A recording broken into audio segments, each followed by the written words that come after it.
What's up, guys? Thanks for tuning into my channel. I'm Brooke. Let's get right into it. So today's video is for nursing students and new grad nurses. I know there's a lot of stress at the end of nursing school and about deciding about what unit you want to work on. And so today I'm going to be talking about what I personally think is the best unit to start on after graduating as a new nurse, like the best unit to work on and how to get to that job or how to get on that unit. I know when I was a nursing student, I spent nursing school, like the last 2 semesters of nursing school, kind of really digging deep and thinking and doing some research on like what unit do I want to work on? What unit do I want to be a bedside nurse? Like, you're feeling scared. There's just a lot of thoughts, like anxiety going into like trying to decide on what unit you want to work on. So me personally, I'm a firm believer of this. I think the best unit to start on is critical care, ICU.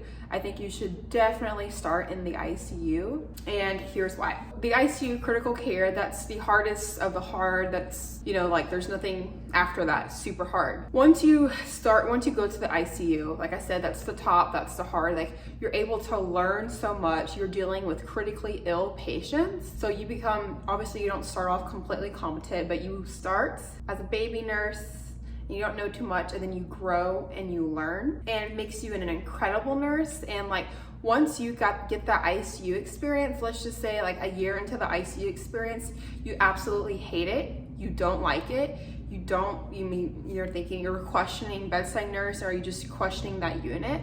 That's okay. You've only been there for a year in the ICU. Stick it out another 1 or 2 years, and after that you can literally do anything. You can literally work for anyone, anywhere after you have the critical care experience. Everyone that when you tell them you have critical care experience, any job employers, or you automatically become immediately like a more hit for them. Like that puts you at a great advantage over other people that don't have that critical care experience. So that's my top reason of why you should start in the ICU. Again, because after you get a few years of that ICU experience, you can literally work for anyone, anything. And if you want to go back to school to be a nurse practitioner, that really looks great for you. Or if you want to be a CRNA, you have to have that ICU experience. And like I just said, it makes you just a knowledgeable nurse. You can pretty much handle anything. In the ICU, you see anything and everything. So after that, there's like nothing that could, I guess, amaze you or like be hard for you. Because like once you're done the ICU experience, there is nothing above that. So that's why I personally think the ICU is best.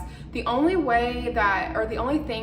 specialty that I think that you might not be able to get after ICU experience, maybe like mother baby. My only contradiction, I guess, to that, like if you're a nursing student who just is very passionate about mother baby, then yeah, like you want to be a labor and delivery nurse, or you eventually want to be a midwife, you just want to be a L&D nurse forever, I think, then yeah, go for it. That's a very competitive specialty. Sometimes it's hard for nursing students to get into it, but if you have great grades, like you all passionate about the mother and baby side of nursing, then go for it. That's the only time I will say like don't do ICU, but other than that, the ICU way is the way to go. And it's very competitive, so I'm going to tell you how I did it. I landed a pretty good job at a level 1 trauma hospital. Very intense, very popular, cutthroat hospital. Like I said, if you want to go into critical care, you need to take your grades seriously. You need to try to maintain the best GPA that you can possibly get, that you can possibly do for yourself. I believe when I graduated nursing school, it wasn't that long ago, but I can't remember.